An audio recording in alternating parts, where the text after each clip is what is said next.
नमस्कार मित्रों, कैसे हैं आप सब। YouTube चैनल पर आप सभी का बहुत बहुत स्वागत है। आज जो चैप्टर हम लेकर आए हैं, यह चैप्टर स्पेशली क्लास 11th का है और इस चैप्टर को क्लास 9th का भी स्टूडेंट देख सकता है, क्योंकि इस चैप्टर की बेसिक पॉइंट 9th में भी है और इस चैप्टर से 10th के भी बच्चे देख सकते हैं। और 12th का स्टूडेंट अगर देखेगा तो उसके लिए भी रिवीजन हो जाएगा। और यदि कोई कंपटीटर है IIT नेट जेई का, उसके लिए भी ये बेनिफिट होगा। अब ये चैप्टर मेन रूप से क्लास 11th का है, तो इस चैप्टर का नाम क्या होगा? ये है आपका केमिकल बॉन्डिंग।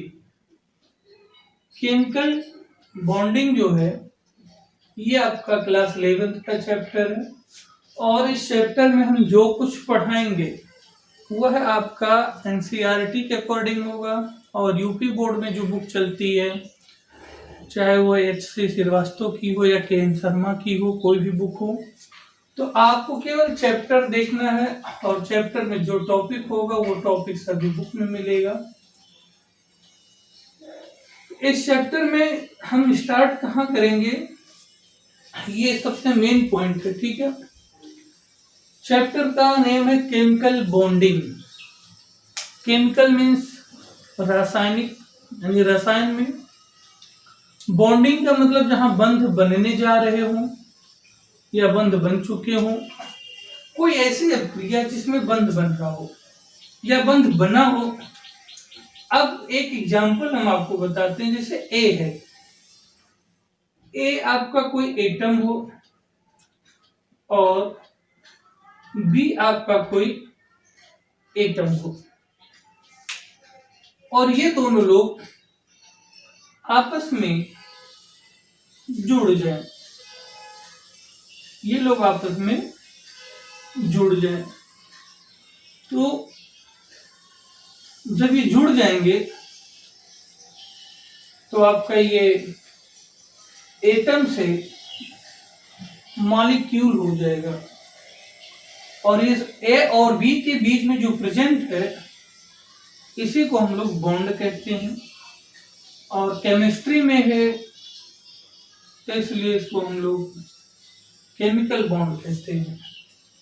जैसे एक राम है और एक श्याम है, दोनों लोग मिल गए और दोनों लोग की दोस्ती हो गई। तो ये जो दोस्ती है ना, इसी दोस्ती को हम लोग बॉन्डिंग बोलते हैं। इसी दोस्ती को हम लोग बॉन्डिंग बोलते हैं। बॉन्डिंग होता क्यों है? जैसे हम कोई कार्य अकेले नहीं कर सकते हैं तो हम अपने फ्रेंड को, एक दो लोगों को साथ में ले लेते हैं, तो एक लोगों से दो तीन लोगों की संख्या हो जाती है, तो तीन लोग चार लोग मिलकर उस काम को हम लोग कर सकते हैं। चार लोगों में एकता होना, चार लोगों का एक साथ होना, इसी को हम बॉन्डिंग कहते हैं। क्लास में भी बॉन्डिंग की जरूरत है, लाइफ में भी बॉन्डिंग की जरूरत है। और केमिस्ट्री में अगर पढ़ना है तो रिएक्शन कैसे हो रहे हैं, रिएक्शन कैसे टूट रहे हैं, वहां पर बॉन्ड का टूटना है, बॉन्ड का बनना है। कुल मिला के bonding is very important our life and chemistry, दोनों में बॉन्डिंग का बहुत ही ज्यादा रोल है। बॉन्डिंग दो एटम के बीच हो सकता है, एक मॉलिक्यूल बन जाएगा। दो फ्रेंड होंगे, एक राम एक श्याम, दोनों फ्रेंड के बीच बॉन्डिंग होगा तो एक टीम बनेगी। इसमें और भी लोग एक साथ हो सकते हैं। आप लोगों ने बात में भी सुना होगा, भाई इनकी उनकी बॉन्डिंग बहुत अच्छी है। बॉन्डिंग का मतलब दोस्ती।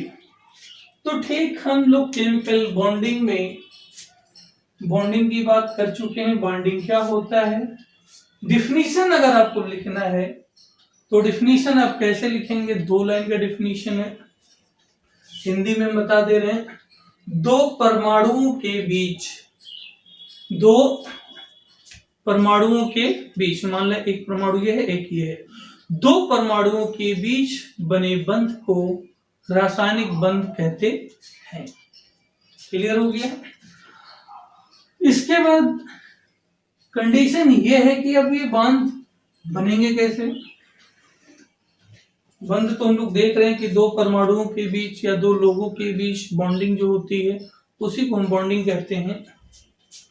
अब बॉन्ड बनने के लिए क्या कंडीशन है। सबसे पहले जो हमारा एलिमेंट होता है, एलिमेंट में hydrogen, helium, lithium, beryllium, chlorine, chromium, बहुत सारे। तो ये जो एलिमेंट हैं अगर ये न्यूट्रल हैं, अकेले हैं, तब हम इनको परमाणु बोलेंगे। परमाणु मीन्स एटम बोलेंगे। तो क्या जरूरी है कि सभी एटम बॉन्ड बना लेंगे। आप लोगों ने देखा होगा मोहल्ले में, कॉलोनी में कुछ परिवार होते हैं, बहुत बॉन्डिंग होती है, 2-4 लोगों में कॉलोनी बड़ी एकता होती है। कोई फंक्शन होता है, सब लोग एक साथ मिलकर उस फंक्शन में जो है एंजॉय करते हैं, टहलते घूमते हैं। क्लास में भी देखे कई बच्चों का आपस में ग्रुप होता है, सब लोग एक साथ घूमते टहलते हैं। लेकिन इसके बावजूद भी हम देखते हैं कि क्लास में 1-2 बच्चे ऐसे होते हैं जिनका बॉन्डिंग बहुत कम होता है लोगों के साथ। कहने का मतलब उसके फ्रेंड बहुत कम होंगे या होंगे ही नहीं। कॉलोनी में भी कुछ ऐसे लोग होते हैं जो किसी से बॉन्डिंग रखते ही नहीं। तो ऐसे एलिमेंट में भी कुछ एलिमेंट हमारे हैं जो बॉन्डिंग करते ही नहीं। यानी कि सभी एलिमेंट या सभी जो एटम हम बोलते हैं वो बॉन्डिंग नहीं करेंगे।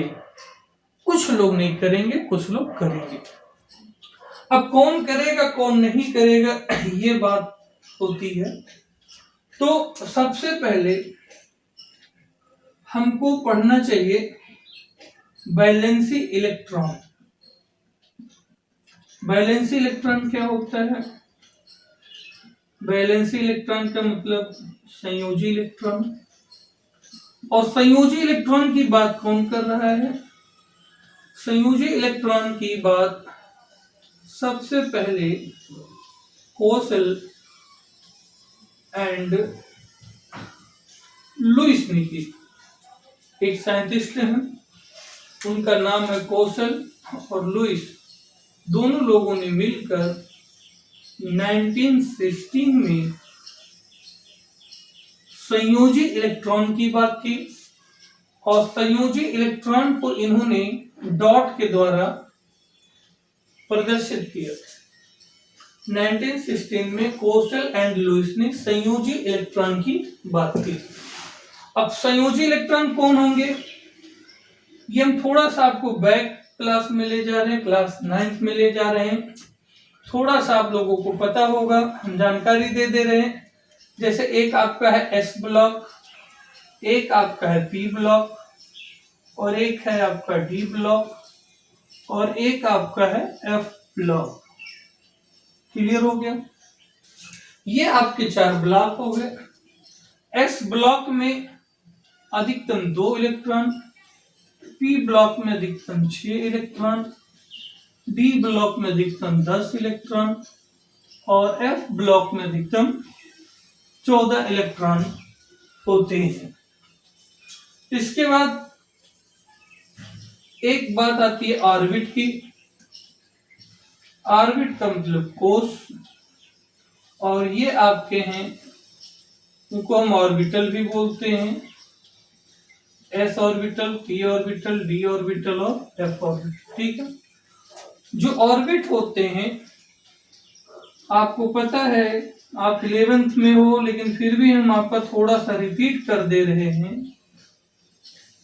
न्यूक्लियस के जो जस्ट बगल में होता है वो आपका के सेल होता है, और आपका एल एम, इसको 1 2 3।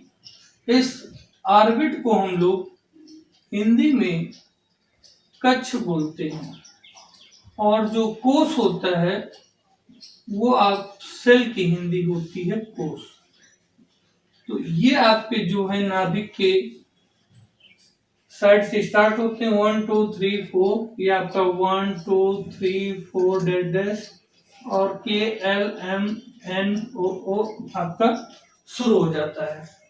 तो ये नाभिक के बगल में K L M N O P आपके कोष हो जाएंगे और इसको आप 1 2 3 4 से भी डिनोट कर सकते हैं। इसके बाद एक फार्मूला है कि जैसे नाभिक के चारों तरफ ये कोष हैं, एक कोष, दो कोष, तीन कोष और एक चौथा कोष। तो किसी कोष में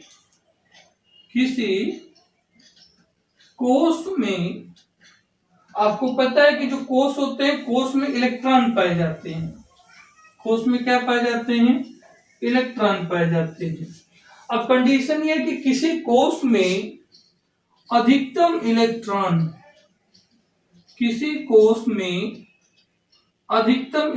कितने हो सकते हैं? 2n² हो सकते हैं। किसी कोष में अगर आपसे पूछा जाए कि कितने इलेक्ट्रॉन हो सकते हैं, तो किसी कोष में अधिकतम इलेक्ट्रॉनों की जो संख्या होती है वो 2n² होती है। अच्छा, n= आपका यही कोष है, 1 2 3 4 5। क्लियर हो गया? तो अब हम क्या है ना कि डायरेक्ट अगर हम पढ़ा देंगे तो डायरेक्ट हम केमिकल बॉन्डिंग पे तो आ जाते हैं, लेकिन जो वीक बच्चा है, जो हाई स्कूल में 9th में उतना डीपली नहीं पढ़ा है, उसके लिए हम थोड़ा सा यहाँ पे आपको रिवाइज करा दिए हैं कि आपके जो ऑर्बिटल होते हैं वो s p d f होते हैं। इसी को हम ब्लॉक भी कहते हैं। और s ब्लॉक में मैक्सिमम 2 इलेक्ट्रॉन, p ब्लॉक में मैक्सिमम 6 इलेक्ट्रॉन, d में 10 और f में 14 इलेक्ट्रॉन होते हैं। फिर हमने आपको बताया नाभिक के बगल में k कोष होता है, फिर l कोष होता है, फिर m कोष होता है, फिर n कोष होता है। इसकी जो संख्या होती है 1 2 3 4 भी होती है। हम लोग या तो नंबर से प्रदर्शित कर लें, क्योंकि हमें नंबर की जरूरत यहाँ पे पड़ती है जब हम किसी कोष में अधिकतम इलेक्ट्रॉनों की संख्या निकालना हो। तो किसी कोष में अगर हम अधिकतम इलेक्ट्रॉनों की संख्या निकालेंगे तो फार्मूला लगेगा 2n²। n= आपका कोष डिसाइड करेगा कि वो है कितना। अगर तीसरा नंबर कोष है, दूसरा नंबर कोष है, चौथा नंबर कोष है, तो उसके अकॉर्डिंग हम फार्मूले में रख के ये बता देंगे कि किस कोष में अधिकतम इलेक्ट्रॉनों की संख्या है। अगर इसको आपकी जरूरत हो तो इसका स्क्रीनशॉट आप ले लीजिए।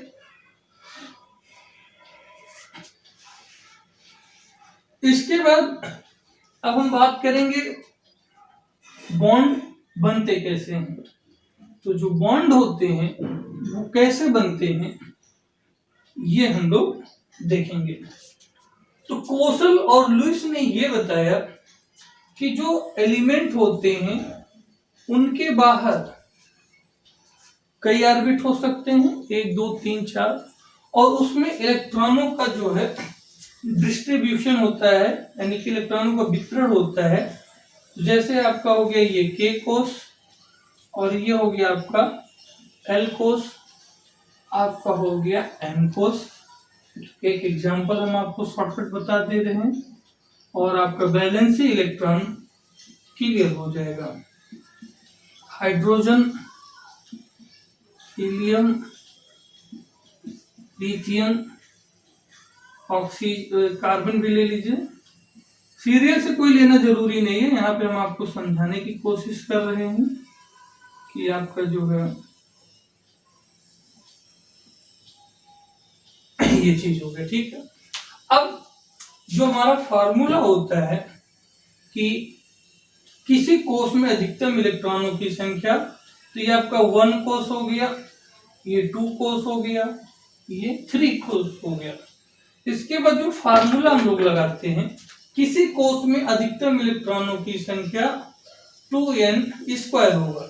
तो ये हमारा पहला कोष है, तो n=1। तो अगर यहाँ 1 रखेंगे तो आपका ये हो जाएगा 2 × 1 का स्क्वायर, तो बराबर हो जाएगा 2 इलेक्ट्रॉन। तो यहाँ पे अधिकतम कितने होंगे? 2 इलेक्ट्रॉन।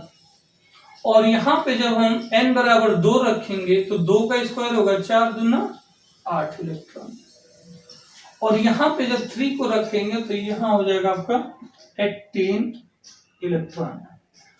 अब हम पॉइंट पे आते हैं। हाइड्रोजन का एटॉमिक नंबर 1, और यहाँ पर के कोष में अधिकतम 2 इलेक्ट्रॉन हो सकते हैं, लेकिन हाइड्रोजन का जो एटॉमिक नंबर 1 है यही आपके टोटल इलेक्ट्रॉन नंबर होते हैं। आपको पता है कि जो एलिमेंट का एटॉमिक नंबर होता है वही एटॉमिक नंबर टोटल इलेक्ट्रॉनों की संख्या को प्रदर्शित करता है किसी एलिमेंट में, यदि वो एलिमेंट न्यूट्रल हो, यानी उस एलिमेंट के ऊपर कोई पॉजिटिव चार्ज कोई निगेटिव चार्ज ना हो।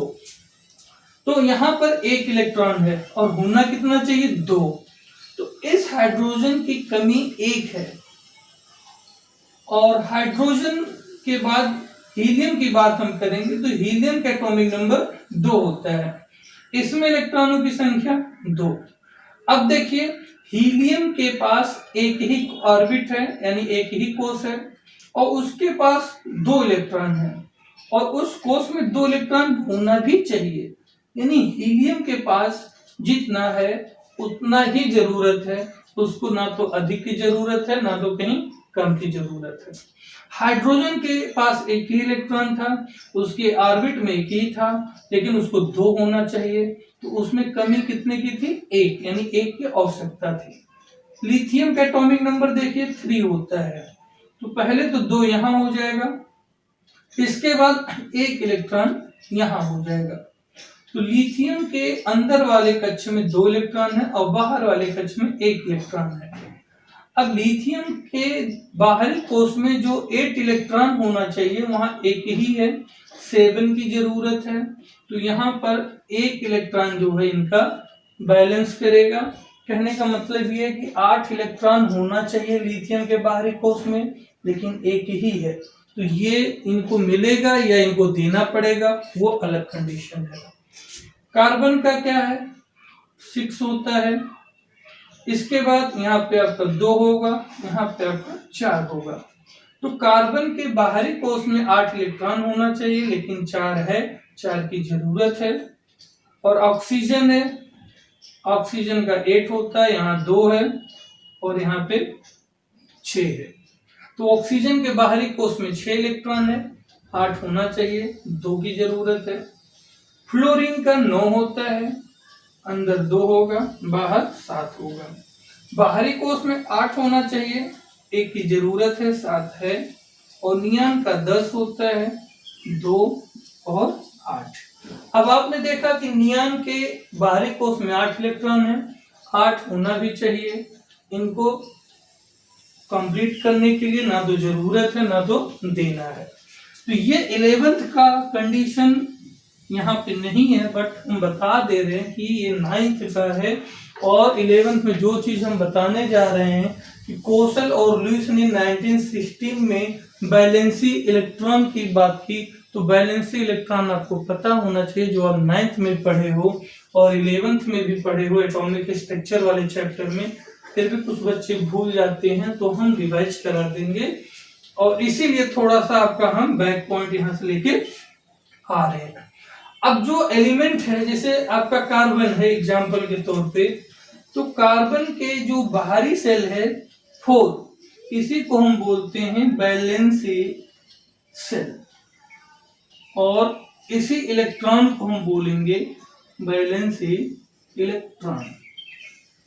कुल मिला के अब आपको पता चल गया होगा कि तत्व के जो बाहरी कोष में उपस्थित इलेक्ट्रॉन होते हैं उसी इलेक्ट्रॉन को हम वैलेंसी इलेक्ट्रॉन कहते हैं, और जिस सेल में या जिस कोष में वह इलेक्ट्रॉन होता है उसको हम वैलेंसी सेल कहते हैं। अब आपसे कोई पूछे हाइड्रोजन का वैलेंसी इलेक्ट्रॉन 1, हीलियम का वैलेंसी इलेक्ट्रॉन, देखिए यहाँ 0 होगा, यहाँ कोई इलेक्ट्रॉन है नहीं, ना इनको जरूरत है, इनके बाहर 2 हैं, 2 होने भी चाहिए। ऑक्सीजन, ऑक्सीजन का वैलेंसी कोष ये होगा, दूसरा नंबर। ऑक्सीजन का वैलेंसी इलेक्ट्रॉन कितना होगा 2, क्योंकि 2 की जरूरत है, और 8 होने चाहिए और 6 हैं। फ्लोरीन, फ्लोरीन में जो है बाहर 1 की कमी है, 8 होने चाहिए, 7 हैं, तो इनका वैलेंसी इलेक्ट्रॉन 1 और वैलेंसी सेल 2। ये चीज हो गया। अब इसके बाद आप अगर स्क्रीनशॉट लेना हो तो ले लीजिए। किसी सेल में उपस्थित अधिकतम इलेक्ट्रॉनों की संख्या 2n², यहाँ पे आपका n = 1 2 है, इसको आप स्क्रीनशॉट अगर लेना चाहते हैं तो ले लीजिए।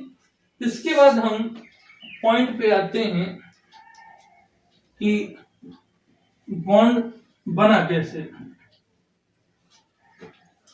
अब जैसे हाइड्रोजन हो गया और एक हाइड्रोजन हो गया। अब जैसे H2 मॉलिक्यूल, तो H2 मॉलिक्यूल में बॉन्ड कैसे बना, ठीक है।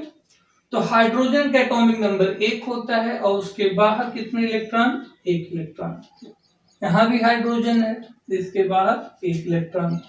आपको पता है कि हाइड्रोजन का एटॉमिक नंबर 1 होता है और हाइड्रोजन के बाहरी सेल में या एक ही सेल ही है तो उसके सेल में 1 इलेक्ट्रॉन होता है। और आपको पता है कि उस सेल में 2 इलेक्ट्रॉन होने की जरूरत होती है। तो क्या होगा, ये हाइड्रोजन इनका इलेक्ट्रॉन ले लेगा और ये हाइड्रोजन इनका इलेक्ट्रॉन ले लेगा। तो इस प्रकार से दोनों हाइड्रोजन के बीच में एक एक इलेक्ट्रॉन का लेन देन हुआ है। तो इनके बीच में ये आपका बॉन्ड बन जाएगा। तो ये जो बना है इसी को हम केमिकल बॉन्ड कहते हैं। इसके बाद जैसे आपने वाटर देखा होगा, वाटर का कैसे बना। तो वाटर का अगर देखा जाए तो ऑक्सीजन है, ऑक्सीजन का एटॉमिक नंबर 8 होता है। अंदर वाले सेल में 2 इलेक्ट्रॉन, बाहर वाले सेल में 6 इलेक्ट्रॉन। तो यहाँ पे आप 6 इलेक्ट्रॉन बना देंगे। देखिए हम पूरा बेसिक पॉइंट बताएंगे जिससे कि आपको कोई दिक्कत ना हो और आपको कहीं पूछने की भी जरूरत ना पड़े। हम डायरेक्ट बॉन्डिंग पढ़ा सकते थे, हायर लेवल की बॉन्डिंग शुरू कर देते, लेकिन आप नहीं समझ पाते कि कहाँ 2 बॉन्ड बन रहा है, कहाँ 3 बॉन्ड बन रहा है, कहाँ 1 बॉन्ड बन रहा है, कहाँ लोन पेयर इलेक्ट्रॉन है, कहाँ लोन पेयर इलेक्ट्रॉन नहीं है। तो ये सब पढ़ने के लिए क्या होता है ना कि बेसिक चीज मजबूत होनी चाहिए। और हमारा अगर वीडियो आप देखेंगे तो हम अपने वीडियो के लेक्चर में कोई भी ऐसा पॉइंट नहीं छोड़ेंगे कि जिससे आपको समस्या हो। छोटी से छोटी चीज हम स्टार्ट करेंगे जिससे अगर हमारा 11th का छात्र है तो उसको कहीं भी परेशानी ना हो। यदि वो 9th में नहीं सही से पढ़ा या नहीं सही से पढ़ पाया तो कम से कम 11th में वो चीज उसको बेसिक पॉइंट क्लियर हो जाए। तो ऐसा नहीं है कि कुछ बच्चे वीडियो हमारा देखना शुरू करेंगे, सोचेंगे बहुत छोटी चीज बता रहे हैं। तो छोटी चीज तो उनके लिए हो जाती है जिनको मालूम है, लेकिन जिनको नहीं मालूम है उनके लिए तो बड़ी चीज है। हम आपको एग्जांपल दें, एक इंटर पास बच्चा कई कैटेगरी का होता है। एक बच्चा इंटर पास होकर आता है केमिस्ट्री में तो उसको बहुत कुछ मालूम होता है, पूरी केमिस्ट्री जानकारी, थोड़ी थोड़ी हर चैप्टर से अच्छी जानकारी रखता है। क्यों? क्योंकि हो सकता है उसने अच्छे टीचर से पढ़ा हो, अच्छे से पढ़ा हो, अच्छे से नोट्स बनाया हो, इस प्रकार उसकी अच्छी हो। दूसरे बच्चे होते हैं जिनकी केमिस्ट्री बहुत टफ लगती है, वो कहते हैं केमिस्ट्री बहुत कठिन है, रिएक्शन बहुत कठिन है, समस्या है। तो उनके सामने कैसा पेश किया गया ये भी मायने रखता है, या बच्चे ने पढ़ना नहीं चाहा ये भी मायने रखता है। तो कोई कंडीशन होता है कि अच्छा क्यों है, टफ क्यों है, उस टॉपिक पे हम नहीं जाना चाहते हैं। लेकिन हमारे वीडियो में आपको बेसिक चीज मिलेगा और बेसिक से धीरे धीरे धीरे धीरे आपको हम हायर लेवल पर लेके जाएंगे। हम आपको पहली सीढ़ी पर चढ़ाएंगे और धीरे धीरे आपको पूरे फ्लोर तक ऊपर ले जाएंगे। ये नहीं कि डायरेक्ट हम आपको रस्सी बांध के खींचे जबरदस्ती, ऐसा कुछ नहीं है। एक बार एक स्टूडेंट था, 11th पास था, 12th में आया। 12th में हमने कोऑर्डिनेशन एक चैप्टर पढ़ाते हैं, उसमें हमने लोन पेयर की बात की। तो हमने पूछा लोन पेयर क्या होता है, तो उस बच्चे को पता ही नहीं कि लोन पेयर क्या होता है। अब लोन पेयर इलेक्ट्रॉन क्या होता है, कोवैलेंट बॉन्ड पेयर इलेक्ट्रॉन क्या होता है, तो ये सब बेसिक चीजें हैं। तो हम पढ़ाएंगे तो आप ये मत सोचना कि बहुत बेसिक बता रहे हैं। जिनको पता है वो वीडियो को थोड़ा भगाकर आगे देखें और जिनको नहीं क्लियर है वो पूरा वीडियो आराम से देखें। अब बात आती है हाइड्रोजन के बाहर 1 इलेक्ट्रॉन है और यहाँ भी हाइड्रोजन के बाहर 1 इलेक्ट्रॉन है और ऑक्सीजन के बाहर कोष में 6 इलेक्ट्रॉन है। आपको पता चल गया कि बाहरी कोष कौन है, अंदर का कोष कौन है, सब कुछ, इसीलिए हम बेसिक चीजें बता देते हैं। अब हाइड्रोजन के बाहर एक इलेक्ट्रॉन है, लेकिन हाइड्रोजन को जो है एक इलेक्ट्रॉन की और जरूरत है, क्योंकि उसके बाहरी कोष में 2 इलेक्ट्रॉन की व्यवस्था है और हाइड्रोजन के पास एक ही इलेक्ट्रॉन है। तो ये हाइड्रोजन इस ऑक्सीजन वाले इलेक्ट्रॉन को ले लेगा। तो जब ये हाइड्रोजन इलेक्ट्रॉन ले लेगा तो ये हाइड्रोजन कैसे पीछे हो, ये भी इनके इलेक्ट्रॉन को ले लेगा। अब देखा जाए ऑक्सीजन के बाहर कितने इलेक्ट्रॉन थे, 6, और हाइड्रोजन के बाहर 1। तो हाइड्रोजन ने अपना एक इलेक्ट्रॉन ऑक्सीजन से ले लिया, हाइड्रोजन ने अपना एक इलेक्ट्रॉन इनसे ले लिया। तो ऑक्सीजन क्या करेगा कि भैया ऐसा करो, आप लोग हमारे इलेक्ट्रॉन को लिए हो तो फिर हम भी आपके इलेक्ट्रॉन को लेंगे। जैसे यहाँ पे हुआ, दोनों लोग एक दूसरे को लिए हैं। तो यहाँ ऑक्सीजन ने हाइड्रोजन के इलेक्ट्रॉन को ले लिया। अब ऑक्सीजन ने क्यों इलेक्ट्रॉन को लिया, क्योंकि आपको पता है कि ऑक्सीजन के बाहरी कोष में 6 इलेक्ट्रॉन है और उस कोष में या उस ऑर्बिट में 8 इलेक्ट्रॉन होने चाहिए। तो 8 इलेक्ट्रॉन होना चाहिए। आपको पता है ये के वाला सेल हो गया, 2 इलेक्ट्रॉन, एल में 8 इलेक्ट्रॉन, एम में 18 इलेक्ट्रॉन। अब ऑक्सीजन के आउटर सेल में 6 थे और 8 होने चाहिए, तो उन्होंने क्या किया, अगर हाइड्रोजन ने ऑक्सीजन का इलेक्ट्रॉन लिया है अपनी बैलेंसी फिट करने के लिए, तो ऑक्सीजन ने भी हाइड्रोजन का इलेक्ट्रॉन ले लिया। क्लियर हो गया। इसी रूल को जो है हम लोग एक रूल बोलते हैं, जिसको बोलते हैं ऑक्टेट रूल। ऑक्टेट रूल को भी हम लोग अच्छे से एक्सप्लेन करेंगे। अब यहां पे जो कंडीशन होगा, हाइड्रोजन है, ऑक्सीजन है और इधर हाइड्रोजन है। इस ऑक्सीजन से हाइड्रोजन के बीच में एक एक इलेक्ट्रॉन की बात हो रही है, तो यहाँ सिंगल बॉन्ड, और यहाँ पे हो रहा है तो सिंगल बॉन्ड। अब एक चीज हम आपको दिखाना चाहते हैं कि इस ऑक्सीजन से जो 6 इलेक्ट्रॉन थे, तो पहला इलेक्ट्रॉन और एक दूसरा इलेक्ट्रॉन हाइड्रोजन से जुड़े हैं, लेकिन यहाँ पे 2 इलेक्ट्रॉन हैं जो खाली बैठे हैं। तो ये जो आपके 2 इलेक्ट्रॉन हैं, 2 इलेक्ट्रॉन का अगर एक पेयर हम लोग बना दें तो इसी को हम लोग बोलते हैं लोन पेयर इलेक्ट्रॉन। ये फ्री हैं, एक्स्ट्रा हैं, इनको अनशेयर्ड इलेक्ट्रॉन बोलते हैं। तो एक लोन पेयर नीचे और एक लोन पेयर ऊपर। आपसे पूछे कि H2O में कितने लोन पेयर इलेक्ट्रॉन होते हैं, तो H2O में 2 लोन पेयर इलेक्ट्रॉन होते हैं, एक लोन पेयर ऊपर और एक लोन पेयर नीचे। इस लोन पेयर इलेक्ट्रॉन को हम लोग अनशेयर्ड इलेक्ट्रॉन कहते हैं। और एक चीज और बता दें, इन दोनों इलेक्ट्रॉन का जो शेयरिंग हुआ है वो यहाँ पे होगा, और इसको हम लोग बोलते हैं बॉन्ड पेयर इलेक्ट्रॉन। इसको हम लोग बोलेंगे बॉन्ड पेयर इलेक्ट्रॉन। तो यहाँ पे bond pair electron, lone pair electron, दोनों चीजें आपको मिल रही हैं देखने को। एक हमने ब्लैक इसलिए कर दिया, वो आपका हाइड्रोजन का हमने यहाँ ब्लैक कलर का सिंबल दिया था। तो जो इलेक्ट्रॉन बॉन्ड बनाने में शेयर हो जाते हैं वो आपके बॉन्ड पेयर इलेक्ट्रॉन होते हैं, और जो इलेक्ट्रॉन बॉन्ड में बनने में नहीं पार्टिसिपेट करते हैं, खाली बैठे होते हैं, उनको ही हम लोग लोन पेयर बोलते हैं या अनशेयर्ड इलेक्ट्रॉन बोलते हैं। यहाँ पे लिख दीजिए अनशेयर्ड इलेक्ट्रॉन। तो आप लोन पेयर इलेक्ट्रॉन बोलिए या तो अनशेयर्ड इलेक्ट्रॉन बोलिए।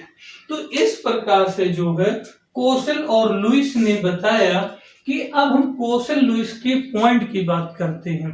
तो कोसेल लुईस ने बताया 1916 में कि सभी एलिमेंट के बाहर इलेक्ट्रॉन जो आधे हैं, पूरे हैं, अधूरे हैं, कैसे हैं, उस इलेक्ट्रॉन को इन्होंने इस डॉट से इंडिकेट किया।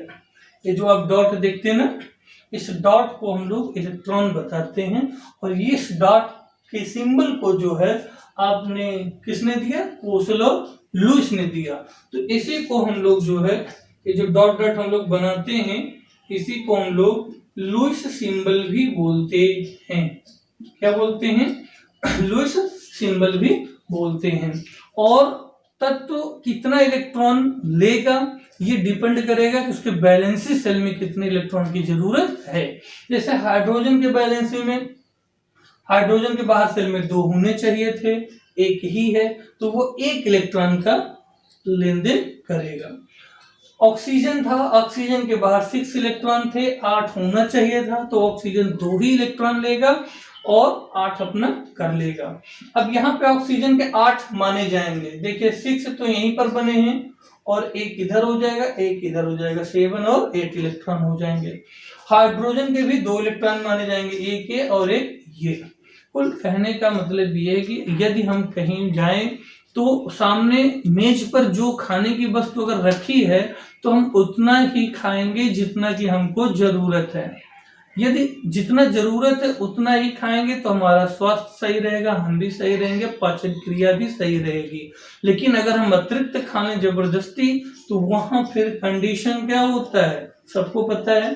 तो यहाँ पे जो इलेक्ट्रॉन होगा कौन सा कितना बनेगा कितना नहीं बनेगा ये डिपेंड करेगा कि उसकी वैलेंसी सेल क्या रिक्वायरमेंट करती है। तो इस प्रकार में लुईस ने और कोसेल ने जो मिलकर ये स्ट्रक्चर दिया है इसको हम लोग डॉट स्ट्रक्चर बोलते हैं और इसको हम लोग बॉन्ड स्ट्रक्चर बोलते हैं।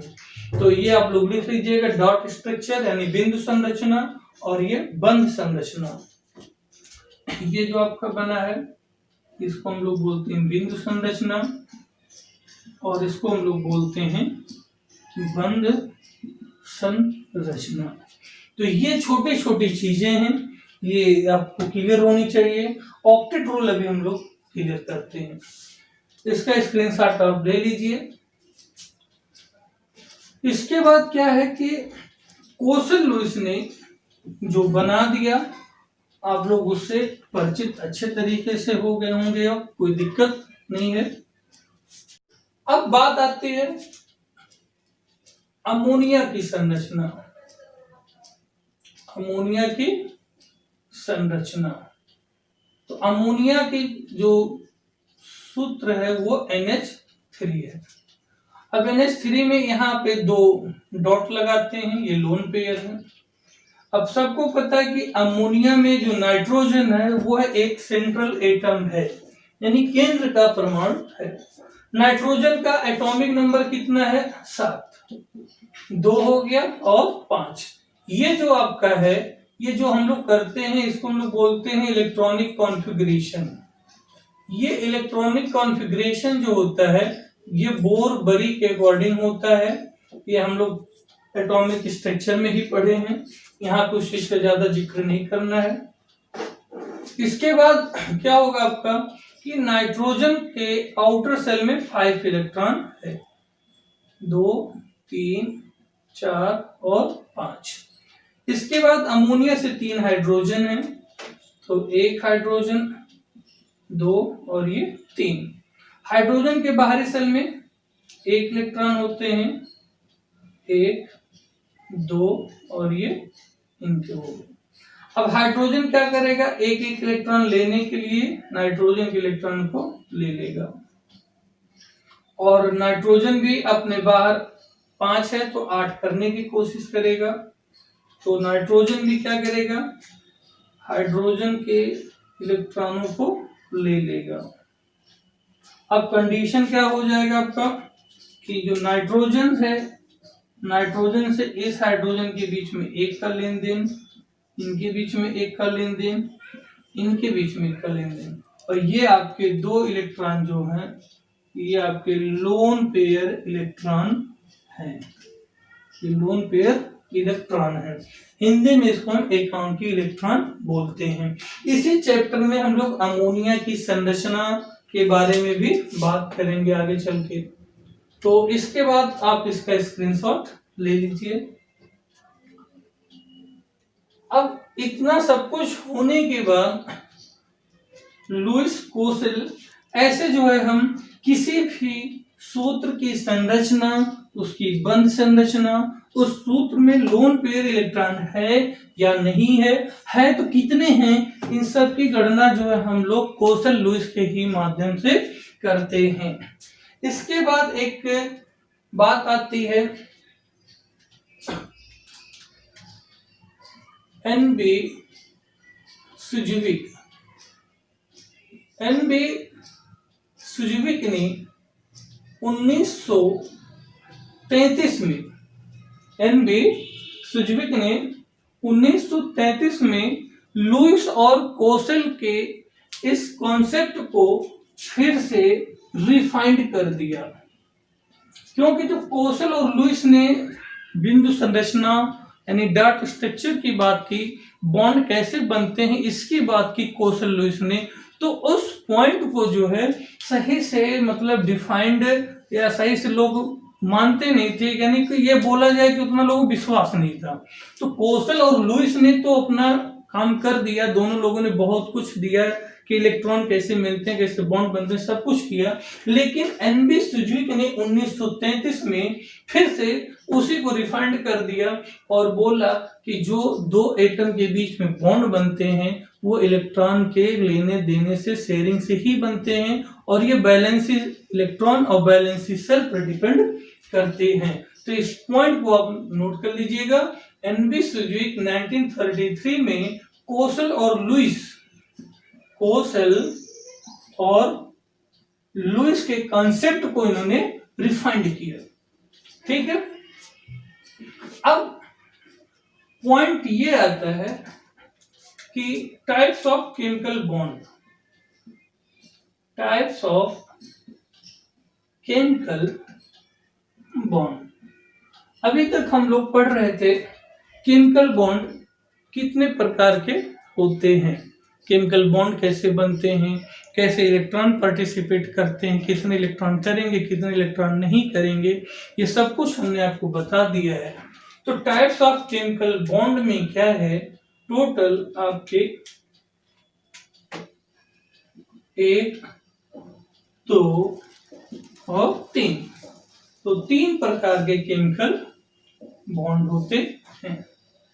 पहला जो बॉन्ड है वो है आयनिक बॉन्ड, और इसी आयनिक बॉन्ड को हम लोग इलेक्ट्रोवैलेंट बॉन्ड बोलते हैं। दूसरा है कोवैलेंट बॉन्ड,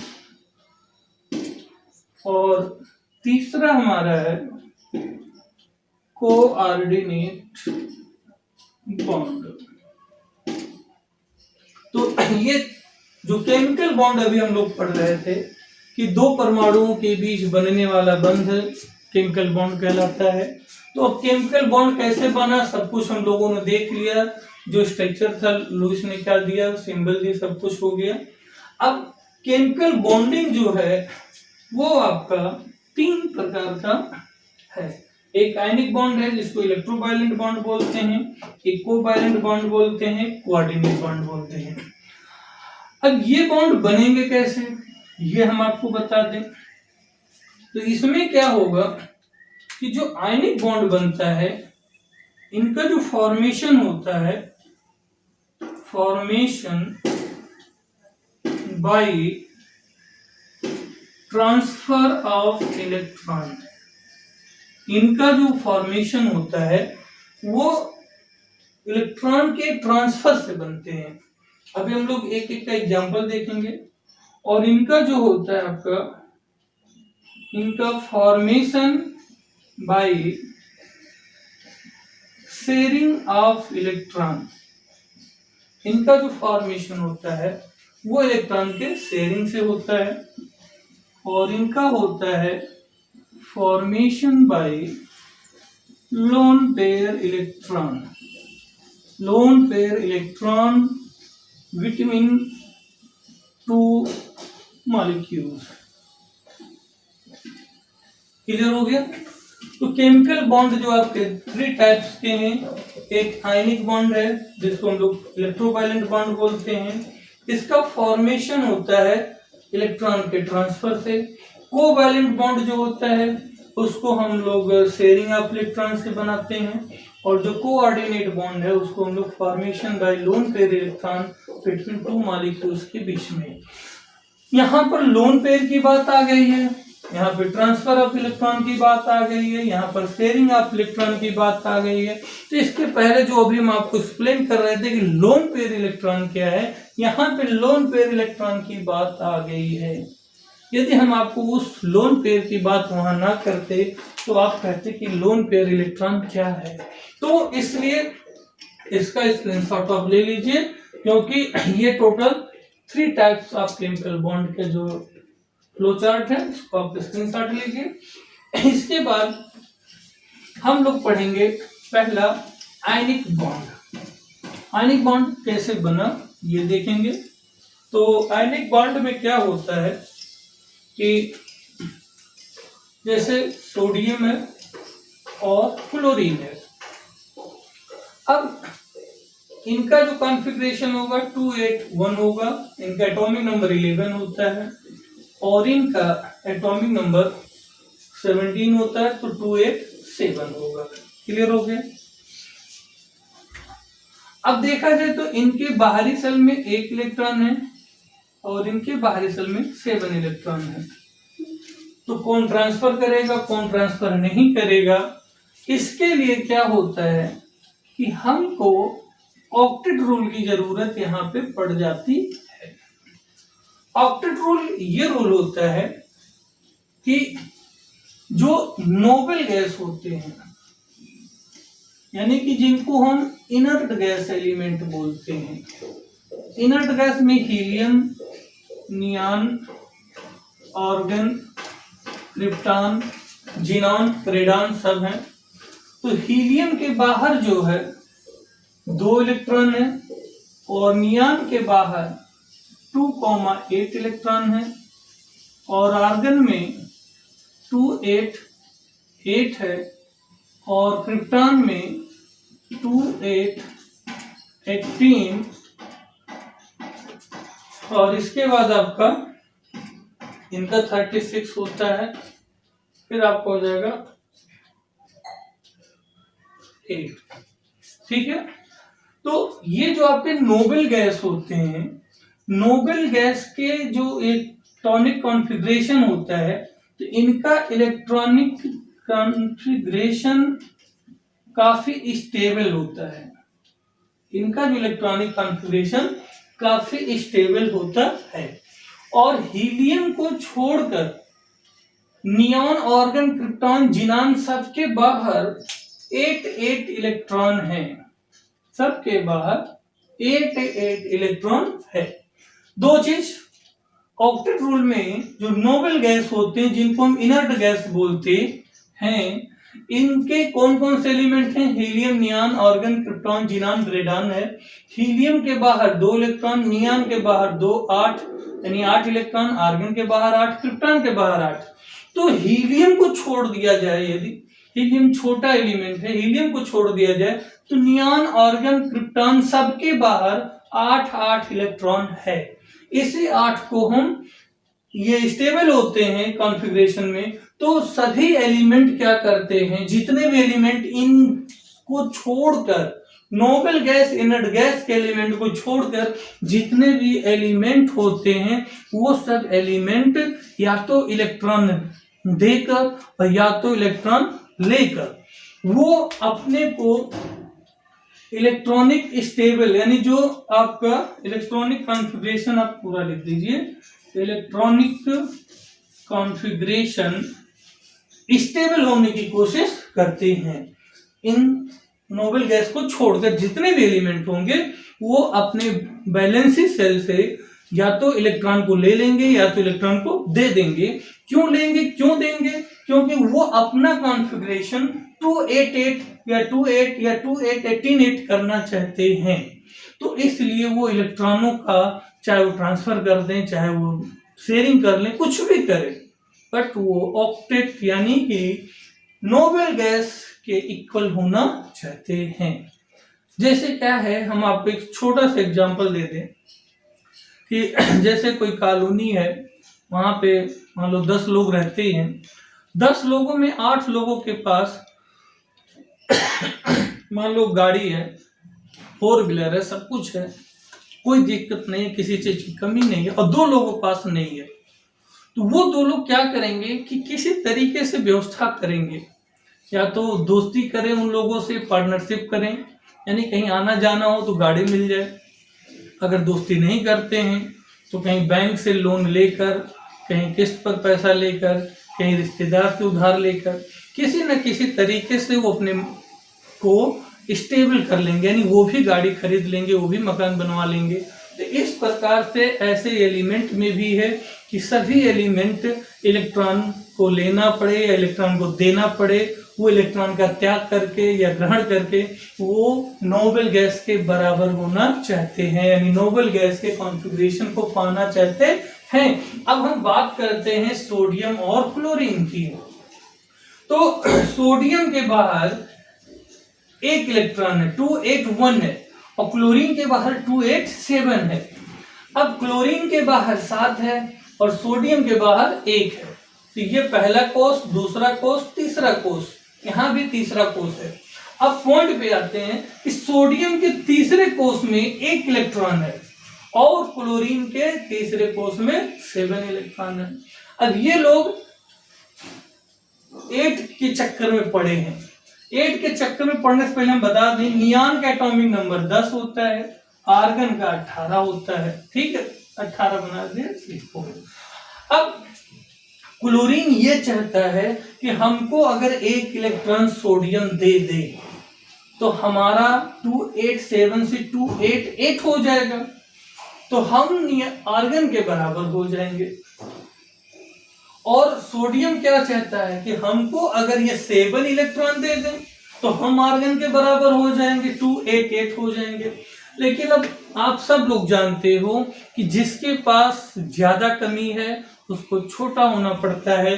तो यहाँ सोडियम कहेगा कि भैया हमारे पास तो 1 है, क्लोरीन के पास 7 है, तो ऐसा हो नहीं सकता कि ये 1 इलेक्ट्रॉन के बदले में 7 इलेक्ट्रॉन पा जाए, ऐसा नहीं होगा।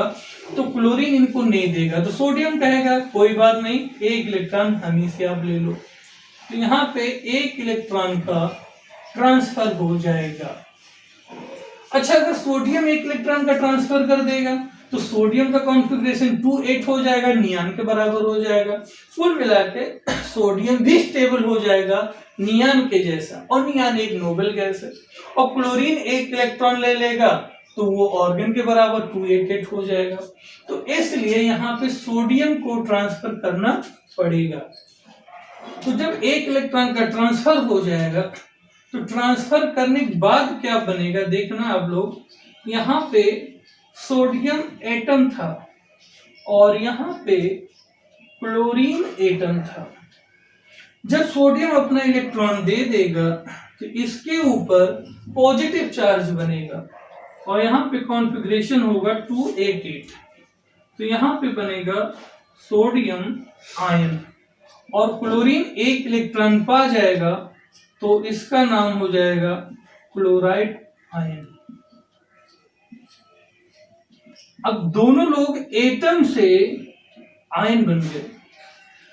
अब क्या होगा, यहाँ पॉजिटिव और यहाँ निगेटिव, तो इस पॉजिटिव और इस निगेटिव के बीच में आपका एक अट्रैक्शन होगा। उस अट्रैक्शन को हम लोग बोलते हैं इलेक्ट्रोस्टैटिक अट्रैक्शन, ठीक है।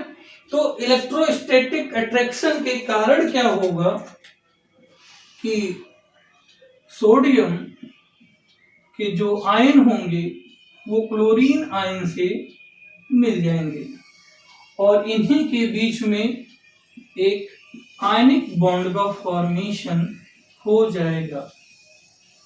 आयनिक बॉन्ड का फॉर्मेशन हो जाएगा। तो आपने देखा कि जो आयनिक बॉन्ड होता है वो बनता कैसे है। तो आयनिक बॉन्ड इलेक्ट्रॉन के ट्रांसफर से बनता है और इसमें क्यों ट्रांसफर हुआ, इनका क्यों नहीं हुआ, इनका ही क्यों हुआ है, ये सब ऑक्टेट रूल के अकॉर्डिंग हम लोग करेंगे।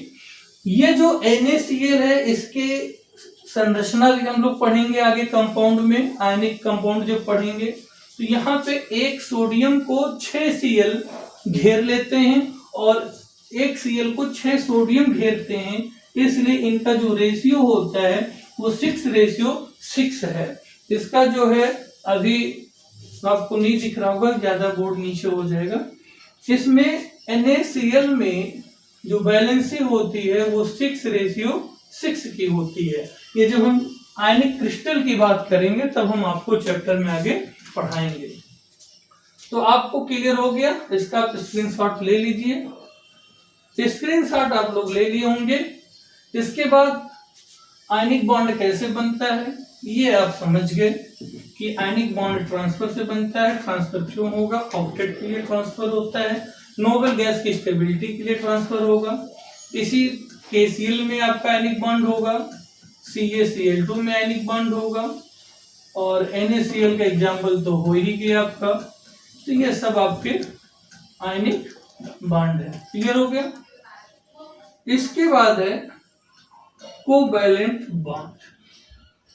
कोवैलेंट बॉन्ड जो है ये आपका शेयरिंग ऑफ इलेक्ट्रॉन से बनता है। अब शेयरिंग ऑफ इलेक्ट्रॉन कैसे होगा ये देखते हैं। जैसे हाइड्रोजन है और क्लोरीन है, तो क्लोरीन के बाहर 7 इलेक्ट्रॉन है, हाइड्रोजन के बाहर 1 इलेक्ट्रॉन है। क्लियर हो गया? अब क्लोरीन ये कहेगा कि भाई हमको 1 इलेक्ट्रॉन दे दो, हम आर्गन के इक्वल हो जाए, 288 हो जाए। और हाइड्रोजन क्या कहेगा? हमको 1 इलेक्ट्रॉन दे दो, हम हीलियम के बराबर हो जाए। यानी कि हाइड्रोजन को स्टेबल होने के लिए 1 इलेक्ट्रॉन की जरूरत है और क्लोरीन को स्टेबल होने के लिए 1 की जरूरत है। दोनों की जरूरत बराबर है। सोडियम वाले क्या केस में था कि सोडियम को स्टेबल होने के लिए 7 की जरूरत थी और क्लोरीन को स्टेबल होने के लिए 1 ही की जरूरत थी। वहां जरूरत अलग अलग हो गए थे। क्लोरीन को 1 ही चाहिए था, सोडियम को 7 चाहिए था। तो सोडियम ने जो है हार्मोन के 1 इलेक्ट्रॉन दे दिया, तो भैया ले जाओ, हम नियॉन के बराबर में खुश हो जाएंगे। लेकिन यहाँ केस हाइड्रोजन क्या है? हाइड्रोजन को हीलियम के बराबर होने के लिए 1 की जरूरत है और क्लोरीन को आर्गन के बराबर कॉन्फ़िगरेशन करने के लिए 1 की जरूरत है। तो दोनों की जरूरतें बराबर है, इसलिए जो है कोई ये नहीं कहेगा कि हमसे इलेक्ट्रॉन ले लो या हमसे इलेक्ट्रॉन ना लो। तो यहाँ पे क्या केस होगा कि दोनों लोग कहेंगे अच्छा भैया चलो शेयरिंग कर लेते हैं, यानी ना तुम बड़े और ना हम छोटे। दोनों लोगों ने इलेक्ट्रॉन का शेयरिंग किया। आप लोग ध्यान दीजिएगा, इलेक्ट्रॉन के शेयरिंग को हम अर्ध तीर यानी हाफ एरो से डिनोट करते हैं और ट्रांसफर ऑफ इलेक्ट्रॉन में फुल एरो से डिनोट करते थे। तो वहां पे ये चीज हम नहीं बताए थे, लेकिन ध्यान दीजिएगा जो ट्रांसफर ऑफ इलेक्ट्रॉन होता है उसको फुल एरो से और जो शेयरिंग ऑफ इलेक्ट्रॉन होता है इसको हाफ एरो से दिखाएंगे। इसके बाद क्या होगा? हाइड्रोजन का इलेक्ट्रॉन और क्लोरीन का इलेक्ट्रॉन दोनों बीच में आ जाएगा। तो दोनों बीच में आ जाएगा। तो इस प्रकार से आपका जो है यहाँ पे ये हो जाएगा और यहाँ पे ये हो जाएगा। और इनके जो बाहर 7 इलेक्ट्रॉन थे, 1 यहाँ आ गया और यहाँ पे 6 इलेक्ट्रॉन यानी 3 लोन पेयर बच गए।